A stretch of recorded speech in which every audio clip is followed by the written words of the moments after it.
Obrigado aí pela sua presença. Fabiano. Muito bacana ter você aqui. Vamos começar a falar, né? Bom dia especial também né, para os ouvintes da Rádio Areal FM. Isso. E para os ouvintes agora da Sala do Empreendedor, né, dos nossos empreendedores arealenses e da região, né? Lindo dia para empreender hoje, né? O céu tá azul, hein? Para quem tava com medo aí de ficar mais ou menos nublado, o céu tá azul, gente. Vamos começar. Papai do Céu está ajudando, tá ajudando. Para as festividades do nosso aniversário de 32 anos de emancipação. Pois é, dia 20 agora, dia 20, dia 10, né? Dia 10 agora foi, a Ariel completou 32 anos, já tivemos aí a missa em ação de graças e também o bolo, né? E vamos agora falar sobre microempreendedor individual. Por que você deve ser MEI? Essa é a pergunta de hoje.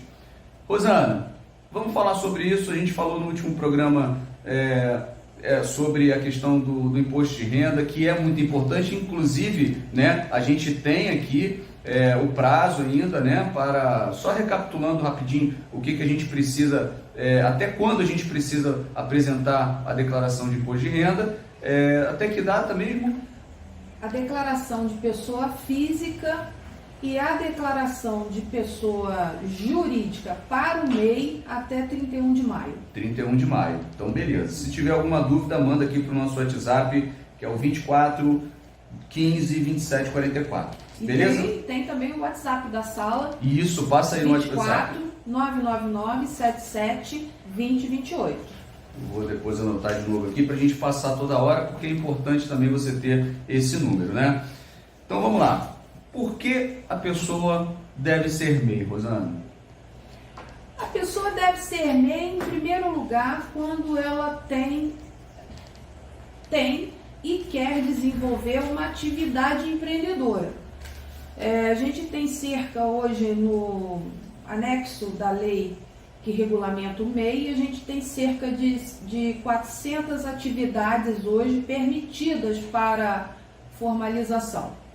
Em geral, o MEI ele é um sistema, um regime tributário de acesso, de entrada no mundo empreendedor. Ele não é e não deve ser de maneira nenhuma uma ferramenta a ser utilizada eternamente como forma de empreender, entendeu? Então, por exemplo, às vezes você é uma manicure, uma cabeleireira, um pedreiro, um bombeiro, uma atividade que não seja regulamentada. E aí deixa eu explicar o que é atividade regulamentada.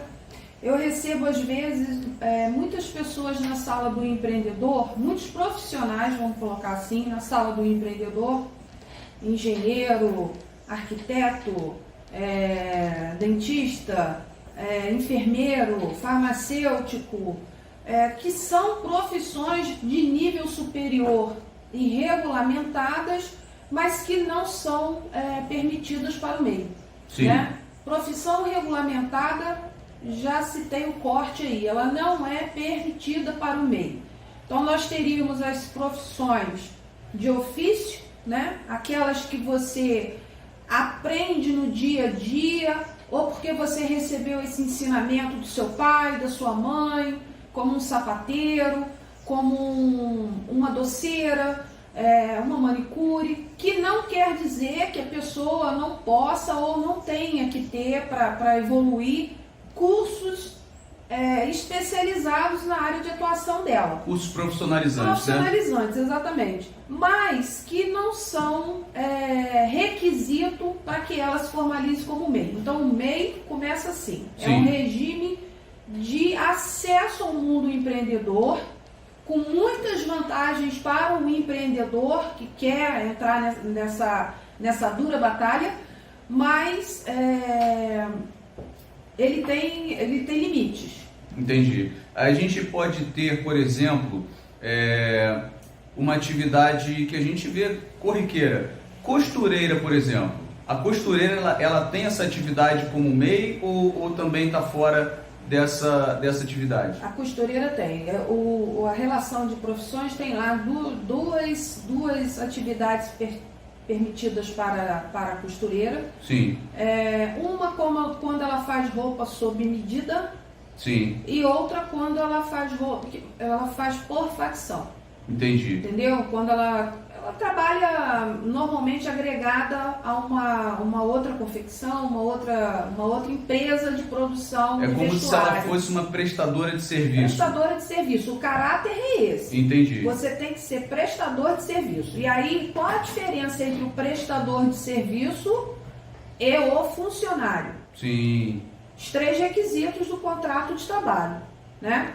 Remuneração, subordinação, né? Sim. E assiduidade.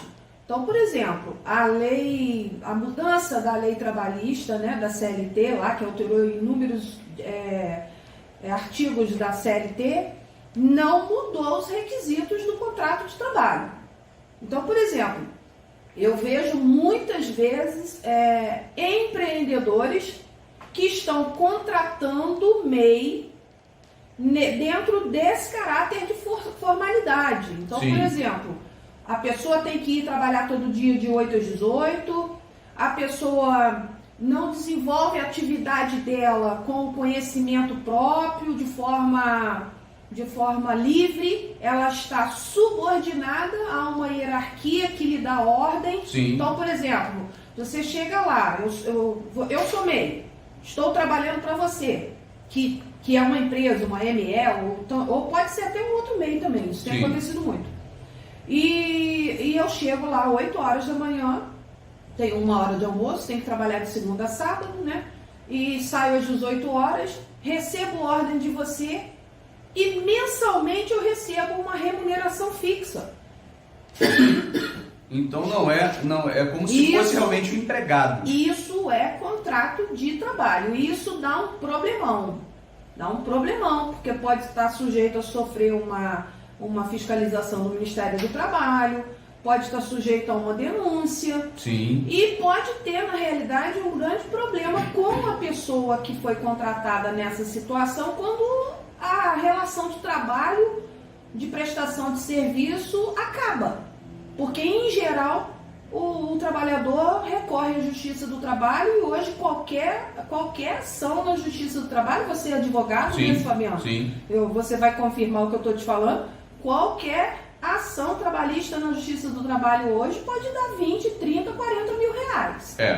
Porque você tem as verbas trabalhistas, você tem os impostos que você tem que recolher, INSS, né, Fundo de Garantia. Se você não for um empregado contratado com carteira assinada, você não tem essas garantias, né, que a lei te permite. Sim. Agora, se você tem um contrato de trabalho, né, que é um contrato, na verdade, é como se fosse um contrato de trabalho, né, contratando um MEI, realmente, com subordinação, com horário, aquela coisa toda, realmente, você vai ter o vínculo empregatício. Exatamente. É o vínculo empregatício. E vínculo empregatício é a coisa mais fácil que se tem de se comprovar. Você comprova com testemunha, você comprova com vídeos, com fotos.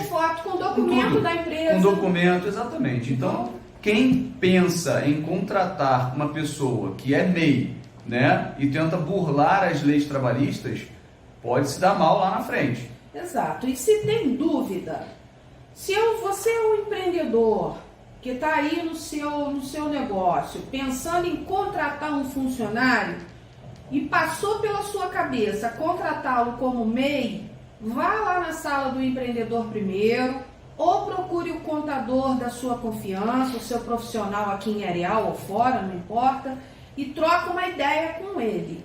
Porque quando você contrata, quando a empresa está enquadrada no Simples Nacional, é muito barato a contratação formal do funcionário com carteira assinada, entendeu? Então não vale a pena, a economia que ele vai fazer do tributo que ele tem que pagar pelo funcionário contratado regularmente, não vale a pena para assumir o risco de uma reclamação trabalhista lá na frente. Fica muito mais caro lá na frente. Com certeza, com certeza.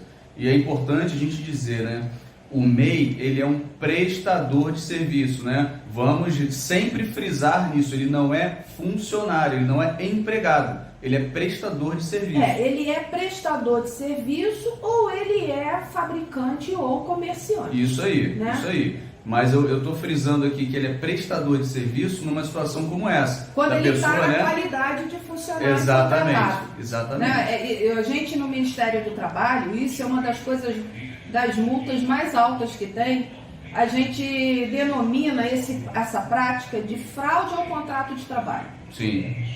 E as multas são muito pesadas, então não vale a pena. Não vale. Não vale a pena.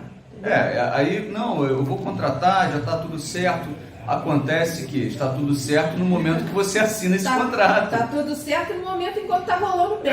Quando começa a dar problema, está tudo errado. Exatamente. E aí não tem o que fazer. É sentar, chorar e arcar com prejuízo. Exatamente.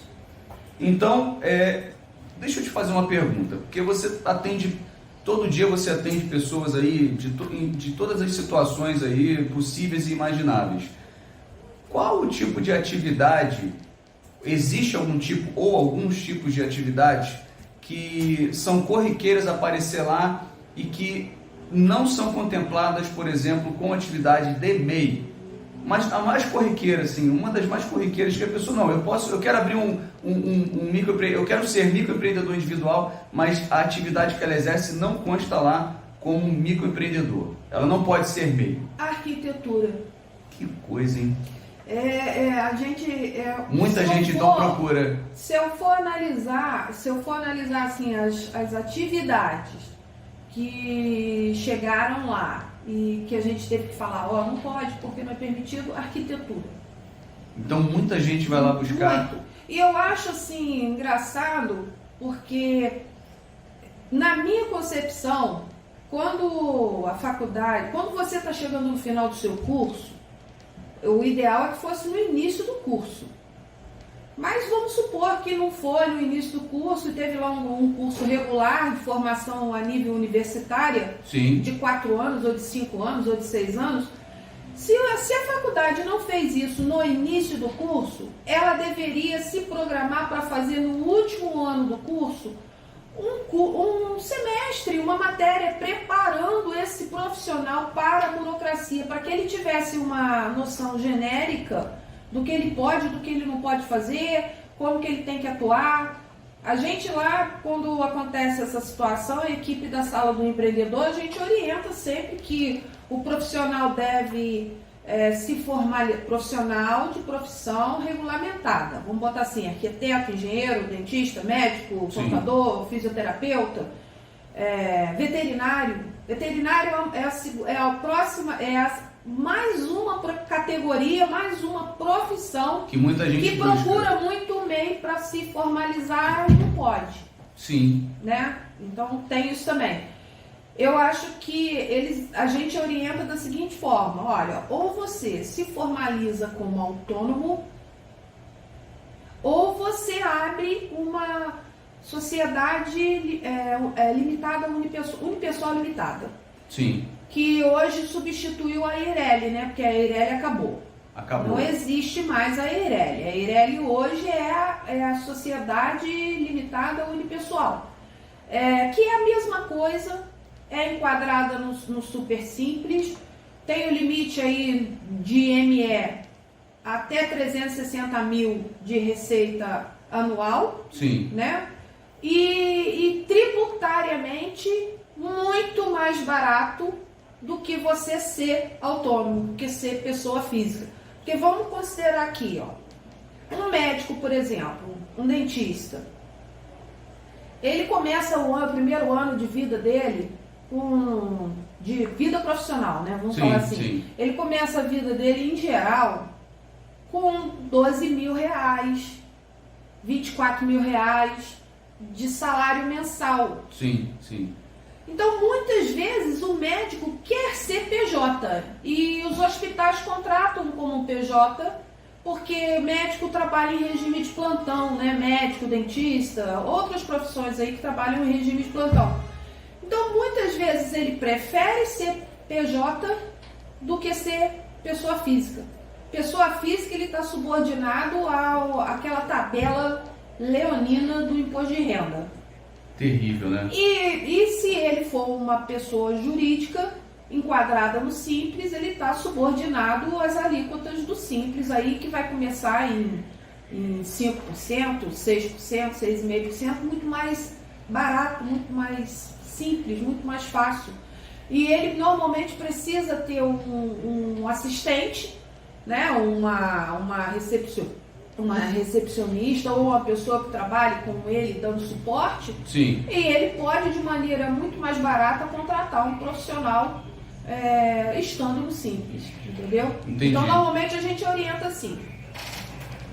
Mas surge muita profissão. Então, essas profissões, algumas corriqueiras, então a gente tem essa procura, né? Eu acho interessante a gente esclarecer realmente essas dúvidas. E se você tiver ainda dúvida, pode passar aqui na sala do empreendedor, aqui no Ilha Shopping, né, no primeiro piso, tá de frente para a rua, não tem erro, não tem como você errar. E você pode buscar essas informações, né? Para você se formalizar.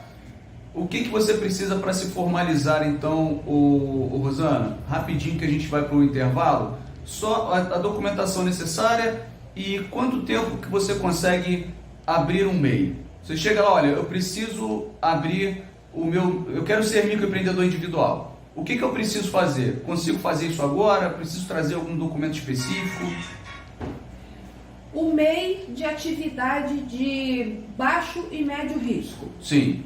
Formalização imediata, em 10 minutos, na sala, né? Sim. Você precisa de CPF, identidade, título de eleitor ou recibo da declaração de imposto de renda. Sim. Né? Comprovante de residência.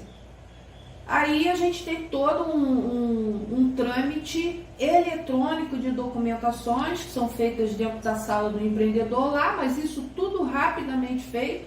Então vamos botar assim, no espaço de 10 a 20 minutos ele está formalizado, entendeu? Ele sai de lá com o CCMEI, que é o documento que cria o MEI com Sim. todas as atividades, com os dados pessoais dele, com o CNPJ, Sim. com os boletos para o ano todo de 2024, né?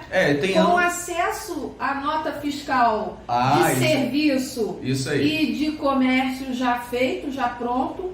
Mas antes disso tudo, o que mais nos dá problema hoje, quando a pessoa chega lá para se formalizar como MEI, é a senha Gov. E aí a senha Gov, eu vou fazer uma explicação à parte que vai demorar, sim, a gente pode sim. fazer no próximo bloco. Essa senha Gov, ela é um problema para muita gente. Muita gente. Que aí existe a pessoa que tem a senha Gov. Critérios de segurança. Que é bronze, que é prata, que é ouro. Então é uma dificuldade absurda. Às vezes a pessoa esquece a senha. E aí como é que faz para você resgatar essa senha? Né? É um negócio muito complicado. São 9h29. A gente está indo para um rápido intervalo. Se você quiser mandar a sua dúvida, quiser fazer algum esclarecimento aqui com a Rosana, pode mandar o WhatsApp aqui para a gente, 24 99215 2744. Não deixe de colocar o seu nome e o seu bairro para a gente saber de onde você está falando, beleza? Estamos falando aqui sobre por que você deve se tornar um MEI. Um MEI é microempreendedor individual, tá? Então, vamos para o rápido intervalo. Daqui a pouquinho a gente está de volta com a Rosana Leal e o Momento do Empreendedor. Voltamos aqui com o Bom Dia Leal. Estamos aqui com a Rosana Leal no Momento Empreendedor, falando sobre por que você deve ser MEI. Acho importante, um assunto importantíssimo que você deve prestar muita atenção. Às vezes você acha que você não deve ser MEI, né? Não, eu tenho que abrir CNPJ, vou virar empresa, e fica com aquela preocupação de ser empresário, né?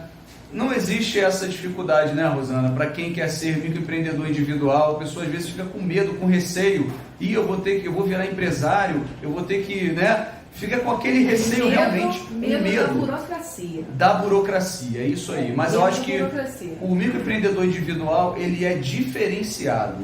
Você tem o CNPJ, mas você é diferenciado. Você não é uma empresa grande, né, Rosana? Totalmente diferenciado. O que acontece?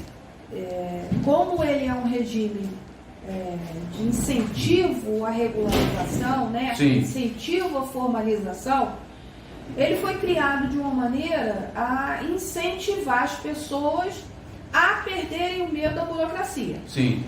Isso vamos botar assim, talvez seja o detalhe que mais chama atenção quando as pessoas vêm pela primeira vez, segunda vez na sala do empreendedor. Essa angústia, esse medo da burocracia que existe, que não é infundada. Sim. Não é infundada, porque eu sou contadora há 40 anos, né? E a burocracia que se tem que atender quando você quer empreender, ela é muito grande.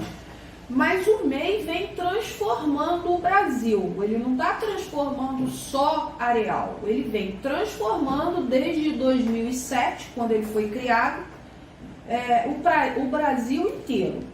Sim. Tirando aí as considerações de se você empreende porque tem capacidade ou se você empreende por necessidade, não importa. Sim. Eu não faço esse julgamento de valor, porque muitas vezes você começa a empreender como MEI por necessidade e se desenvolve de tal maneira que você passa a ser realmente um empreendedor de sucesso. Sim. E aí a gente tem, eu vou falar do meu município, né? Vou falar da sala do empreendedor aqui, vou falar do município de Areal. A sala do empreendedor de Areal, ela tem 14 anos, eu já falei isso no programa passado, ela fez 14 anos esse ano, né? Esse ano nós vamos debutar, vamos fazer 15 anos, né? Uma coisa legal, né? Mas o município de Areal, ele dá muito apoio ao MEI. E esse apoio vem através de quê? Todo o trabalho do MEI, todo o trabalho disponibilizado, todas as ações, eu já falei com você que são 104 ações, sim, que a gente vai ao longo do ano ter oportunidade de discorrer sobre isso, são gratuitas. Então, por exemplo, se você está em casa aí, cidadão arealense, está em casa, pensa em empreender e tem medo da burocracia, vá na sala do empreendedor, troca uma ideia. Está inseguro? Eu acho que eu preciso fazer um curso. Vai falando com a gente ali que a gente vai dar um jeito de junto com a Secretaria de Educação, com o CEAFET, com o SENAI, com o SESC. E aí a gente não pode deixar de falar do trabalho do SEBRAE a nível nacional, regional e municipal.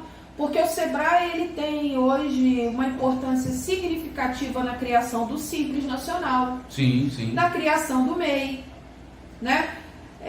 Uma grade extensiva de cursos que você pode fazer presencialmente ou à distância, grande parte deles gratuitos. Então, o empreendedor que está iniciando agora, ele da sua casa, do seu celular, na palminha da sua mão lá, ele pode começar a fazer um curso de finanças, um curso de licitações, um curso de compra pública, né?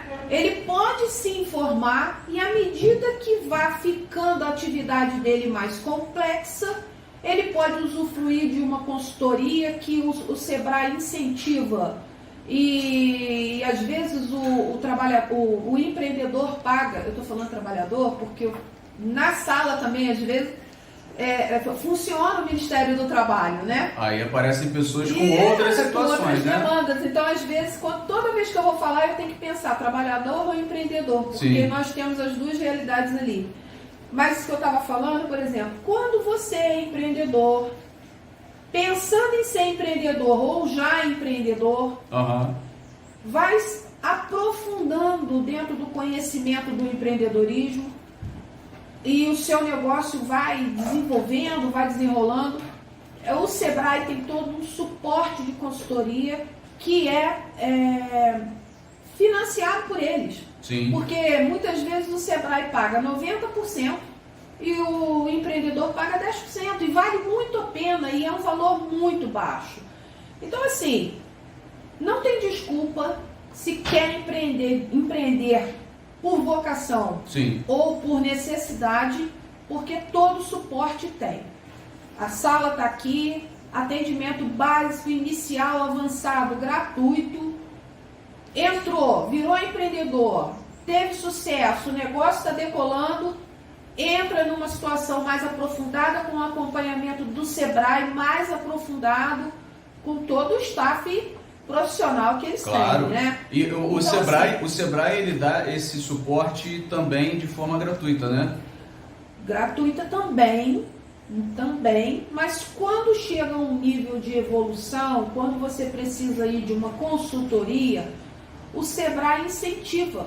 Ele presta essa consultoria para alavancar e desenvolver ainda mais o seu negócio e estimula através daquele pacote que eles fazem lá, que às vezes ele paga 90% do custo da consultoria, Sim. O empreendedor paga 10% e vale muito a pena, porque é uma consultoria que é totalmente dedicada ao seu negócio, de forma individual, né? Quando a gente faz os cursos com o Sebrae, as palestras, ela é coletiva. Sim. Né? Você te esclarece muitas dúvidas, você tira muitas dúvidas ali, você aprende muito, faz networking, né? Faz propaganda do seu negócio também. Porém, você não tem aquele atendimento individualizado que uma consultoria tem. Entendi. Vale muito a pena evoluir por esse caminho aí, entendeu? Agora, só a gente recapitulando um pouquinho, eu havia perguntado a documentação necessária para você formalizar o MEI, né? CPF, identidade, título de eleitor ou declaração de imposto de renda e o comprovante de residência.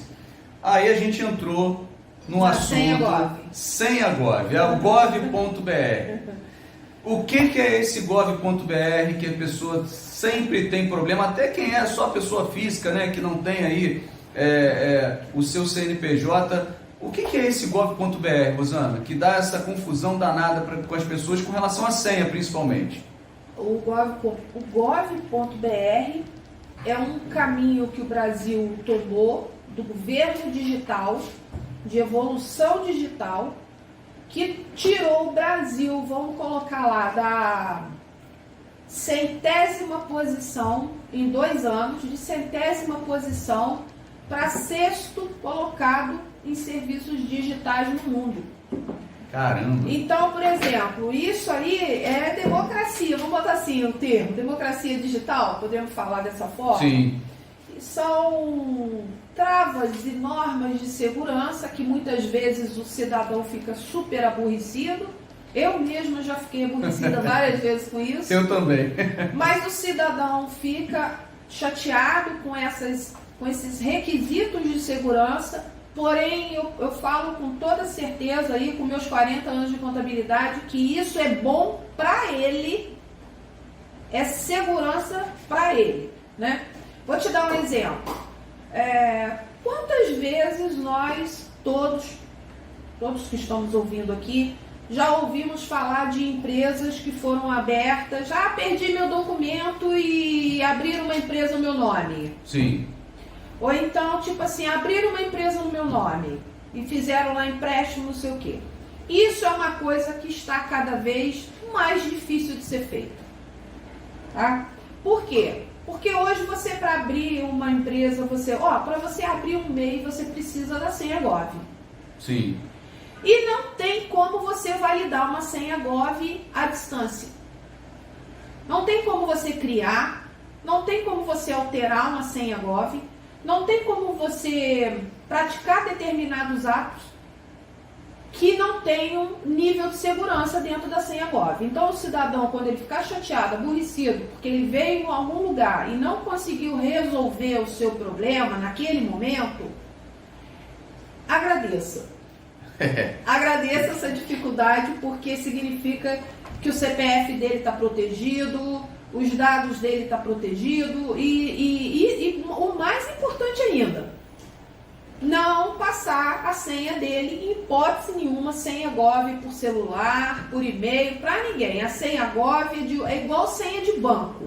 A gente não passa a senha de banco do nosso cartão para ninguém. Com certeza. Ela é pessoal nossa. A senha Gov, ela é pessoal hoje em dia e está atrelada ao CPF, está atrelada ao celular e ao e-mail.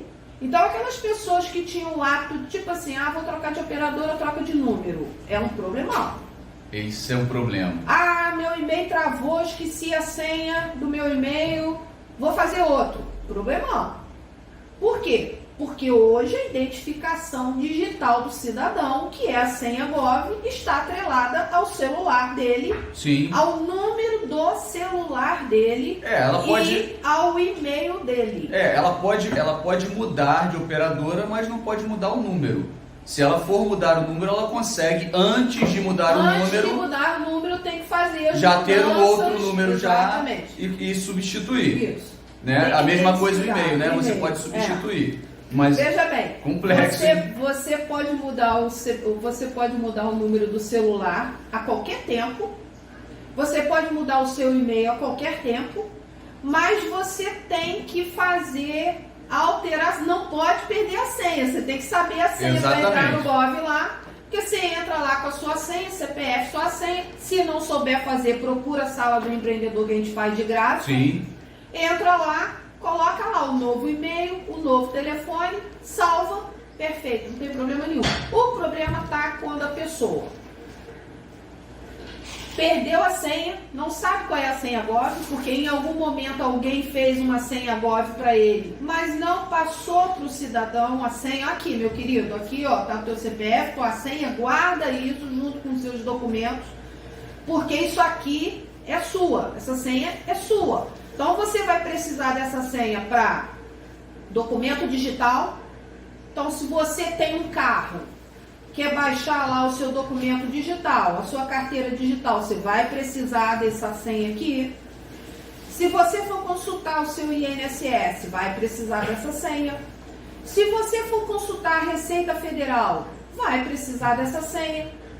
Se você quer saber do seu imposto de renda, como anda o seu imposto de renda lá, você vai precisar dessa senha. Se você vai acessar a sua carteira de trabalho digital, que é uma outra observação que eu queria fazer também, que é a carteira de trabalho digital. A gente pode falar disso. Eu ia citar isso aqui agora. Você vai precisar dessa senha e é uma senha única. Por exemplo, se você vai fazer o CAD único, você precisa da senha Gov. Se você vai se inscrever no Enem, você precisa da senha Gov. Se você vai fazer matrícula federal ou estadual, e alguns municípios também já estão aderindo a essa trava de segurança, você precisa da senha Gov e é uma só. Entendeu? Ô Rosana, eu vou dar um exemplo que eu tenho no meu celular, tá? Hoje em dia, quando você tem celular e você está antenado com esse tipo de tecnologia, né?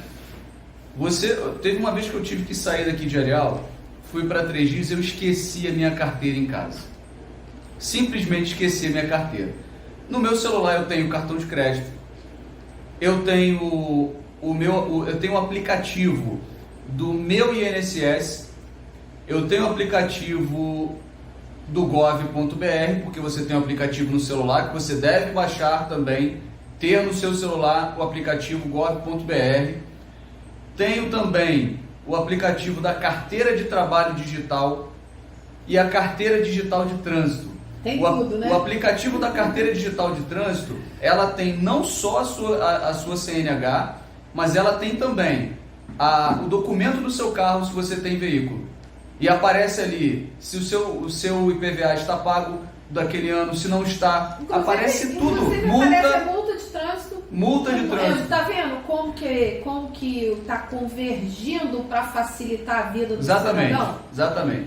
Para um determinado grupo de cidadãos que ainda não tem uma facilidade de contato com a tecnologia, né, de manipulação da tecnologia, ele fica chateado, fica aborrecido. Mas a gente explica tão bem lá na sala que depois a pessoa sai de lá, entende. Dá o passo a passo, tem né? um cuidado, guarda a senha com o maior cuidado, porque a gente faz, na verdade, um discurso, né? É muito parecido com o que eu estou fazendo aqui. Sim. Explica tudo. Fala, olha, essa senha é importante, não pode mudar CPF, não pode mudar o celular, não pode mudar o e-mail, tem que guardar. anota em outro lugar em casa, se você não consegue decorar, você anota, e isso serve para tudo, ó, serve para isso.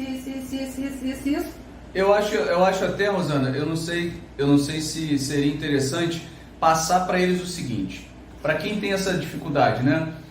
Você tem que ter salvo, anotado, se você não consegue guardar, né? Você tem que ter anotado a sua senha do banco, a sua senha do gov.br, a senha do seu e-mail, porque às vezes a pessoa esquece a senha do e-mail também, aí não adianta nada. Então você tem que ter no mesmo lugar isso. Porque senão são essas três informações mais importantes que você tem que ter hoje em dia com essa questão da tecnologia, né, que é tudo muito virtual e você se esquecer uma dessas senhas já era. E é para te dizer, olha, é tão pessoal o número do celular e o e-mail, o endereço de e-mail, que os órgãos públicos, quando você está cadastrando, não aceitam o cadastro em duplicidade. Então, por exemplo, eu fiz o meu, eu tenho lá o meu celular cadastrado na minha senha Gov e tenho o meu e-mail na minha senha Gov. Ele não consegue ser cadastrado para você. Vamos supor que você chegou lá, você é meu parente, meu primo, meu irmão, chegou lá, não tem e-mail, não tem celular, precisa com urgência fazer uma senha Gov, e aí eu falo, vou facilitar aqui, eu vou fazer com o meu, e depois a gente troca. Não consegue fazer. Faz parte integrante da identidade digital do cidadão brasileiro hoje, o celular, o número do celular e o número do e-mail. Então, aí, muitas vezes na sala, a gente escuta assim, nossa, que dificuldade, estou criando dificuldade, porque não sei o que, eu vou em outro lugar, eu já escutei isso, eu vou em outro lugar para resolver isso. A gente fala, o senhor pode ir lá resolver, porque lá vai resolver da mesma maneira que resolve aqui.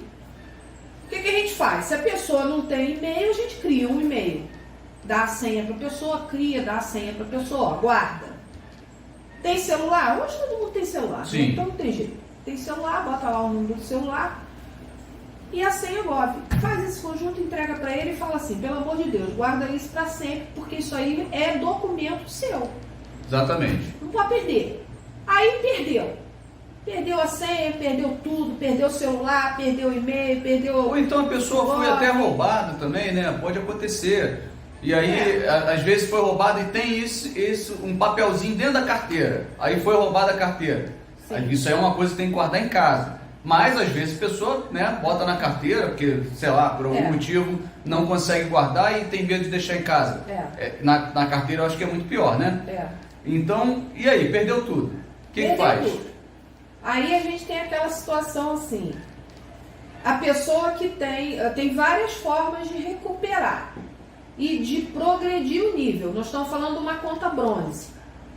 Vamos falar. Isso que eu ia perguntar. Vamos falar. O gov.br são três níveis: bronze, prata e ouro. E o grau de segurança dos serviços, quem estabelece é o órgão controlador do serviço. Sim. Então, por exemplo, Receita Federal, Ministério do Trabalho, Previdência, Detran, né? Denatran, né? Aí não é nem Detran, é Denatran porque é nacional. Eles estabelecem lá que determinadas ações, determinados serviços, conteúdos que você pode acessar não podem ser por senha bronze. No mínimo prata ou ouro. Eu tenho situações, por exemplo, eu como contadora, que a minha senha, por exemplo, é uma senha ouro. Né? Grau de segurança. Sim. É uma senha ouro. Eu não consigo acessar se eu fosse prata ou se eu fosse bronze. Aí a pessoa chega lá, tem senha. Tem senha. Chegou lá na sala, tem senha, Gov. Aí a gente entra, é bronze. Como que a gente evolui? Se tiver CNH, carteira de motorista, vamos falar assim. Tiver carteira de motorista, a gente faz a evolução facial. Se tiver biometria coletada do título de eleitor, que eu não sei porquê, rarissimamente funciona. O cidadão, você entra lá, ele está lá, biometria coletada. Você vai fazer a validação com a biometria, não funciona. É muito difícil funcionar. Não sei porquê. Deve ser algum sistema deles lá. Deve ser alguma coisa que está evoluindo ainda e daqui a algum tempo vai funcionar. Porque acontece assim, tá? As coisas têm evoluído, é um fluxo normal. Sim. Você não sabe quando aquilo vai evoluir, daqui a pouco você entrou, já está ativo. Né? Então a gente faz dessa forma. Não tem CNH, não funcionou a biometria do título de eleitor ou não tem a biometria coletada. Banco. E aí, banco não é qualquer banco, é o que o Gov determina. Em geral, Banco do Brasil, Bradesco, Santander, Itaú, Caixa Econômica e alguns outros bancos lá que eles permitem. Banco digital, não. Nenhum. Tem, por exemplo, o C6, né? Tem. C6 Bank. C6 tem. Só que toda vez que a gente tem tentado fazer, não tem conseguido. Mas ele tá lá. Nubank tem? Não. Nubank é um dos mais populares, hein? Mas não tem. Não tem. Que coisa. Então assim, E não tem o que fazer, porque essas normativas de segurança digital, elas são federais.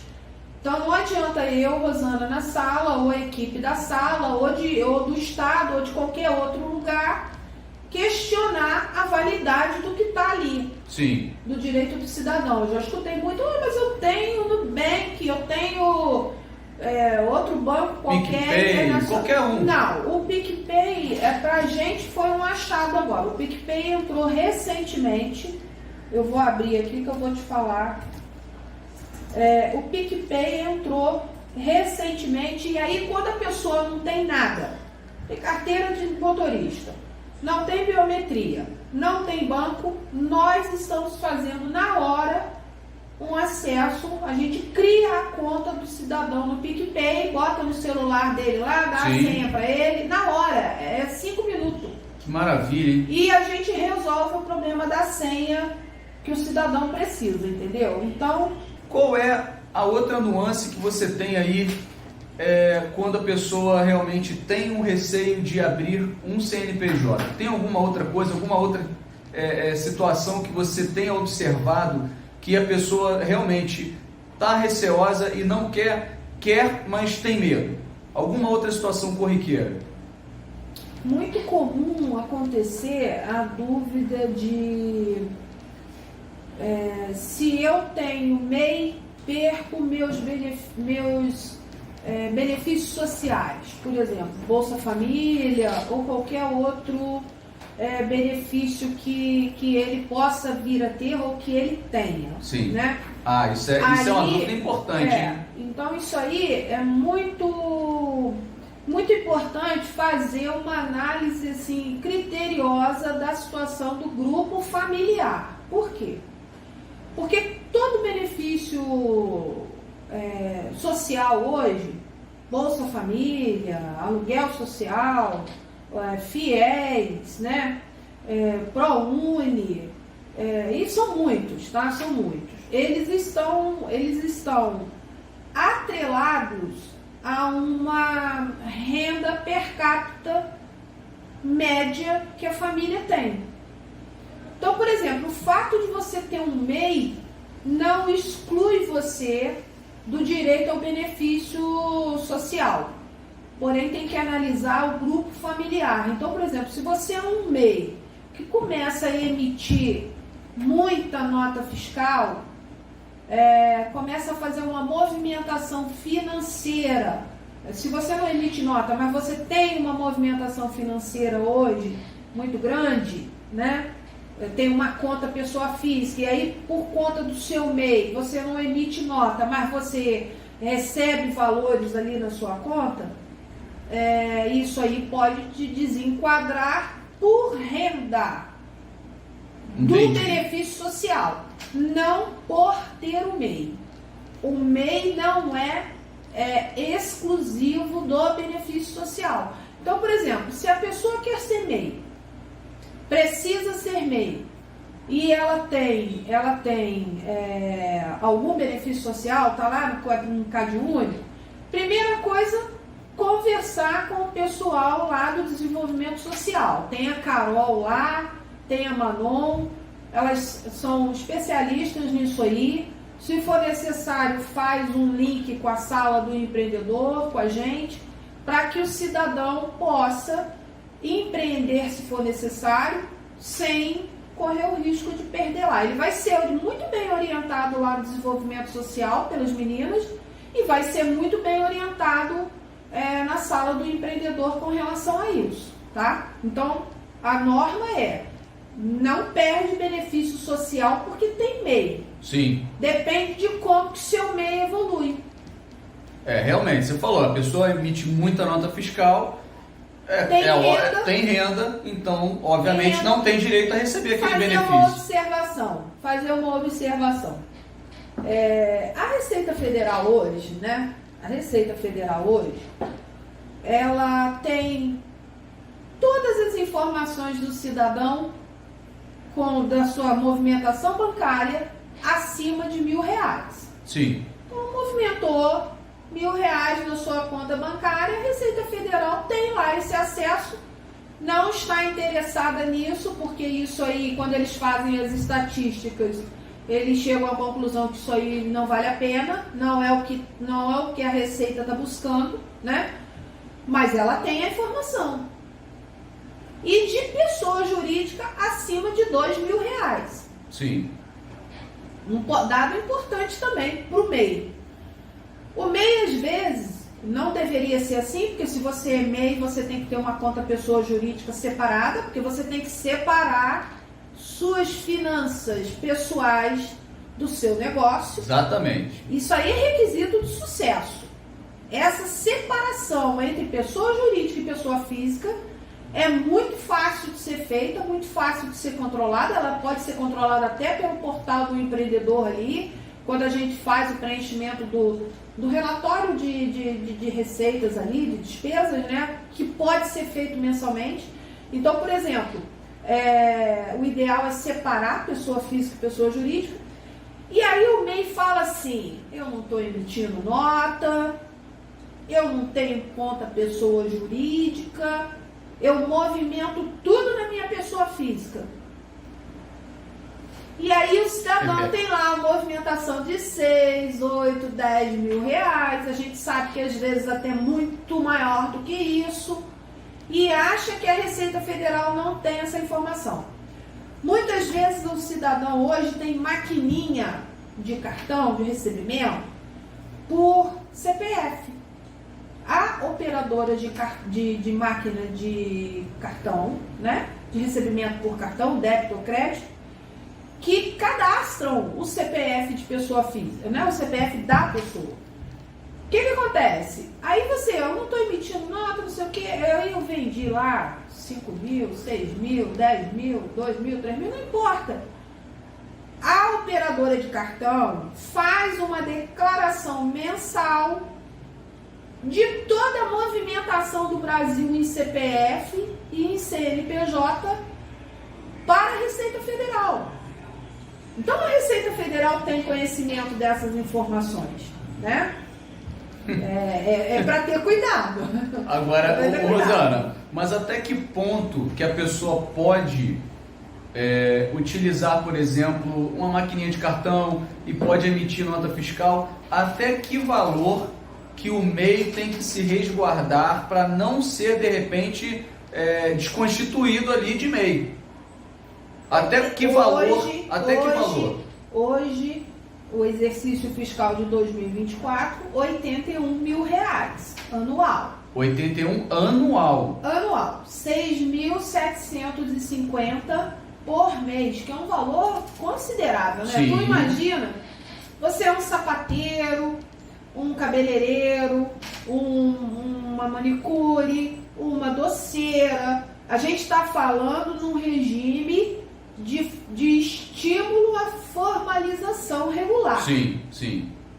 Nós não estamos falando de uma empresa de sucesso com filial, com nada disso. A gente está falando de um regime de entrada. Sim, sim. 6.750 por mês. Uma doceira fazer 6.750, uma manicure, um cabeleireiro. É um ótimo início. Com certeza. Né? Simplificado, vamos dizer assim. Quando a gente formaliza um MEI, a gente quer que esse MEI daqui 1 ano, 2, ele vire ME, Isso aí. vire EPP, que ele tenha sucesso. E o regime é feito para isso. O MEI ele é criado como estímulo para isso aí. Tanto que ele tem isenções tributárias, né? Ele está isento de todos os tributos federais. Você só paga no seu DAIzinho lá, que vence todo dia 20, que é 5% do salário mínimo que vai para a Previdência. E lá você tem R$5, que é o ISS do município. Sim. E R$1, que é o ICMS do Estado. Então você vê que é um regime de estímulo. A pessoa paga R$75 hoje, 70 e poucos reais, 75 no máximo, se ele tiver atividade de comércio e de serviço. Sim. Aí ele paga os 2, né? Então você vê, 75 é um ótimo por estímulo, mês? né? Nossa. É um ótimo estímulo. Ô, Com o Zé, apoio da sala, com o apoio do Sebrae, com o apoio da prefeitura, para começar a empreender, não tem nada mais fácil. E detalhe, o atendimento contábil da sala gratuito lá. Isso que eu ia falar agora. Com treinamento, com capacitação, com orientação. A sala agora vai entrar muito forte, até porque é uma obrigação da lei nova, né? Na questão de orientação para as compras públicas. Então nós vamos orientar gratuitamente para compras públicas. Vamos até fazer um programa especial sobre isso, só sobre esse tema. Sim. E fazer uma ressalva, porque a Areal sempre comprou do pequeno, sempre, né? Todos os governos aí, no que puderam, sempre compraram do pequeno. Porém, a legislação nova agora, a 14.133, que entrou em vigência agora, né, pra gente aqui, é uma legislação que estimula o pequeno, tanto o MEI como o ME, a EPP, a participar das compras públicas, quer seja uma compra direta, quer seja uma compra por licitação. Então tem que estar preparado para as oportunidades, né? O ambiente de negócios geral mudou. Com certeza. Muito, desde 2021 para cá, vem aceleradamente mudando. E se nós, empreendedores arealenses, não despertarmos para isso, não começarmos a pegar esse bonde do desenvolvimento, vamos dizer assim, né? Outros pegarão. A pessoa vai vir de fora. Vai vir de fora e vai aí nadar de braçada na nossa economia local. A gente está trabalhando para que isso não aconteça. A gente quer muitas pessoas de fora em Areal, são muito bem-vindos, adoramos esses investimentos, mas a gente tem que ter o foco no desenvolvimento assim. Receber todos que queiram estar aqui, que sejam muito bem-vindos, mas pensando no local. Desenvolver os nossos empreendedores locais. Mas isso tem acontecido de uma forma muito tranquila.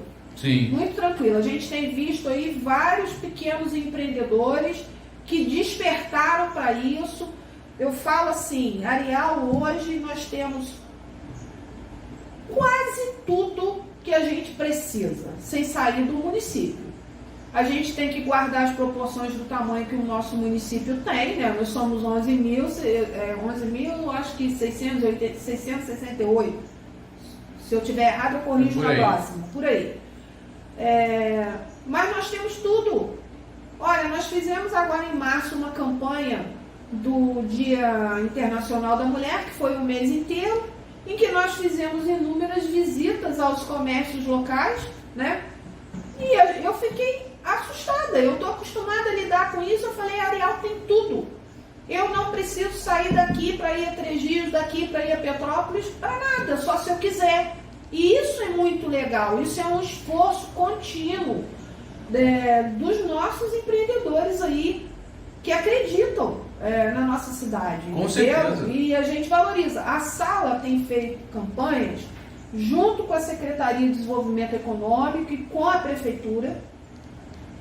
A gente sempre fala, eu gosto de falar isso, que a equipe da Sala do Empreendedor, ela trabalha em conjunto com a Secretaria de Desenvolvimento Econômico e com a Prefeitura. Ninguém faz nada sozinho, né? E a gente tem lançado campanhas estimulando o consumo em areal. Então, por exemplo, nós já lançamos o Amigo da Onça ano passado, lançamos o Amigo do MEI. Agora a gente está com a campanha de você compre do pequeno, né? Sim. Compre sim. do pequeno, por quê? Olha só, o Luiz vereador fez uma observação para mim, e eu escuto tudo que as pessoas falam. Sim. Eu sou treinada para isso, eu escuto. Eu posso não concordar, mas eu escuto. Então, por exemplo, mas ele fez, quando nós lançamos a nossa campanha Amigo do MEI, ele fez uma campanha, ele fez uma observação, ele parabenizou a campanha e fez uma observação. Olha, mas não pode falar só do MEI, porque eu tenho que falar do pequeno, porque a gente tem inúmeros empresários, inúmeros empreendedores, não é empresário, empreendedores que são ME, que são EPP. É verdade. Olha só. É verdade. Então você vê só, ele é um comerciante, independente dele ser político. Sim. Ele é um comerciante há mais de 20 anos na cidade. Ele fez essa observação. E muito pertinente. Foi muito educado, ele fez a observação, ele elogiou a campanha e fez a observação. E aí esse ano a gente bateu mais no Amigo da Vizinhança. Nós lançamos uma campanha agora. Tem o Homem-Aranha, né? Do Homem-Aranha, do nosso Homem-Aranha lá. Nós lançamos a campanha.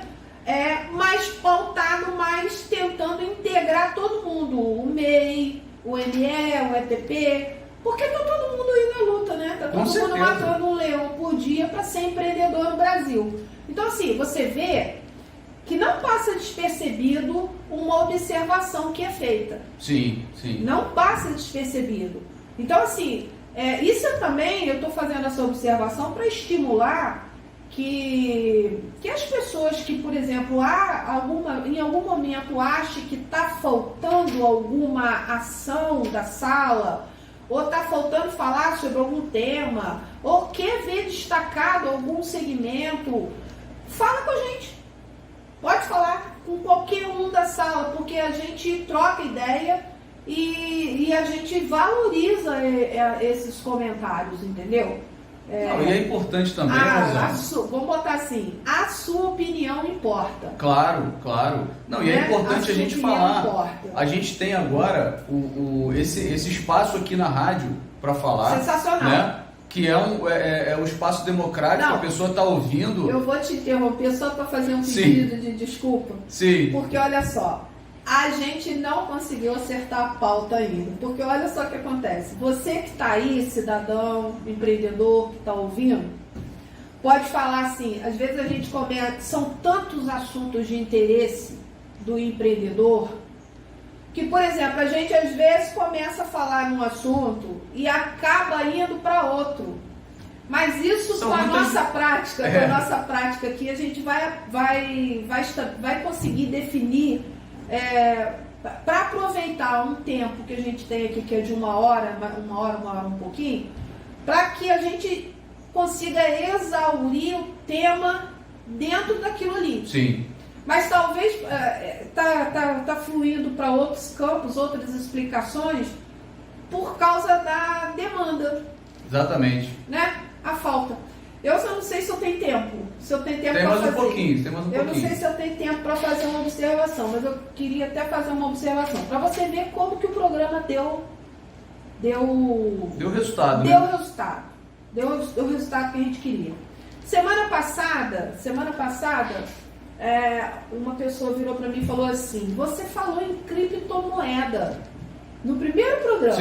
Sim. Eu fiz uma observação que criptomoeda ela tem que entrar na declaração do imposto de renda, Sim, tem um campo sim. próprio para isso, você vai colocar lá, você tem que declarar que você está investindo em criptomoeda. E eu recebi retorno de pessoas falando, o que é criptomoeda? O que é criptomoeda? Então, olha só, vamos responder a pergunta do nosso ouvinte.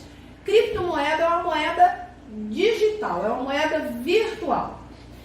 E assim, eu sou muito conservadora, para mim investimento é imóvel, meu perfil, imóvel, poupança, CDB, CDI, Tesouro Nacional, essas coisas. É isso aí. Eu tenho medo de uma coisa que eu não conheço bem, porque a criptomoeda ela não é regulada pela maioria dos países. A criptomoeda ela é muito virtual. Hoje começa a ter uma regularização de criptomoeda, já começa a ter isso, né? E vai avançar, a partir do segundo semestre vai avançar muito para isso aí. E nós temos até novidade. O Banco Central Brasileiro tem agora a criptomoeda chamada Real Digital, que começa, tem uma previsão de comercialização, de começar a funcionar a partir do segundo semestre, entendeu? Então, assim, existem algumas operadoras de moeda virtual sérias, que são essas que a gente está falando que tem que ser informada na declaração, mas existe muita picaretagem com criptomoeda, existe muito cidadão perdendo dinheiro. Então, se você tem um perfil mais avançado de investimento, faça isso com segurança, procure se informar, né, para que você não perca seu dinheiro. Eu tenho conhecimento, eu nunca investi em criptomoeda. Eu também não. Nunca. Eu tenho medo disso, não conheço, eu preciso me informar mais. Agora, quando começar a sair o Real Digital no segundo semestre, aí eu vou começar a olhar isso, até para poder orientar as pessoas. Agora, vou te dar um exemplo.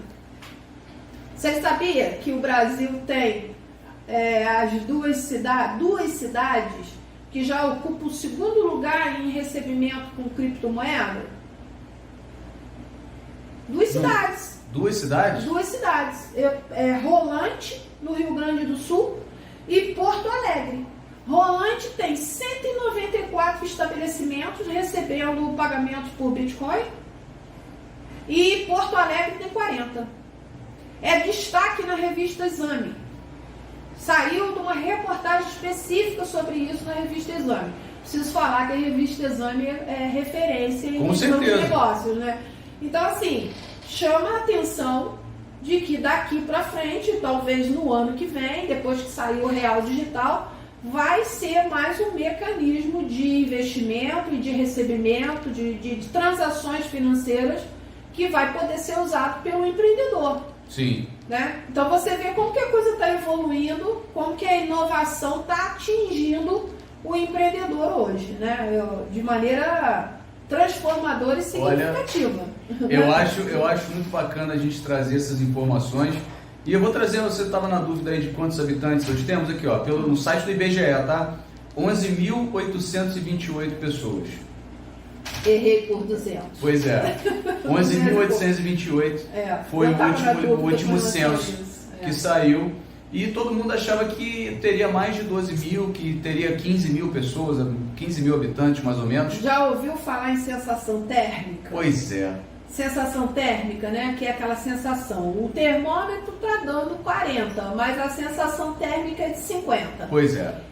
Quando eu vejo o areal, vamos brincar um pouco. A sensação térmica é que nós temos lá no nosso termômetro, no nosso contador de pessoas, 11.800 e pouco. Mas a sensação que eu tenho andando na cidade é que Areal tem mais de 15 mil habitantes. Sim, até porque a gente passou a ter engarrafamento. Tem horários aqui que você tem engarrafamento na Baratesa. É uma coisa de maluco, né? É verdade. Enfim, a gente tem 2 minutinhos agora para finalizar e para as nossas considerações finais. Está aí à sua disposição.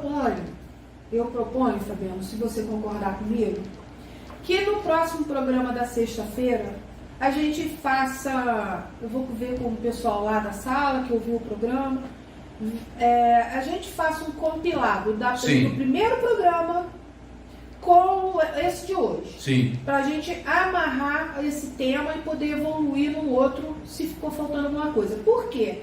Eu já tinha me programado para a próxima sexta para falar sobre aquele quesito da declaração de imposto de renda que eu falei, que é para aquele que tem que pagar imposto de renda, pessoa física ou pessoa jurídica, não importa, que ele faça doação para o conselho da criança e do adolescente. Sim, sim.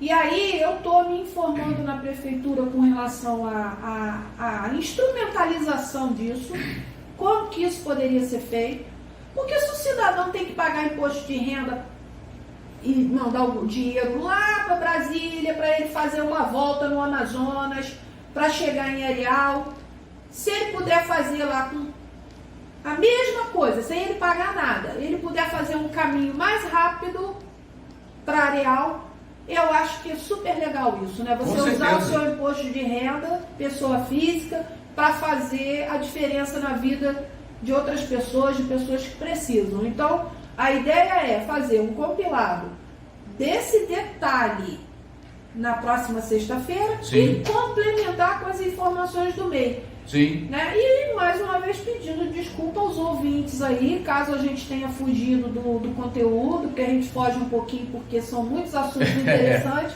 a gente vai procurar se organizar para isso, se policiar para isso, mas eu acho que nem 200 anos a gente vai conseguir exaurir os temas que a gente tem para falar. É porque o assunto ele é interessante, principalmente quando você tem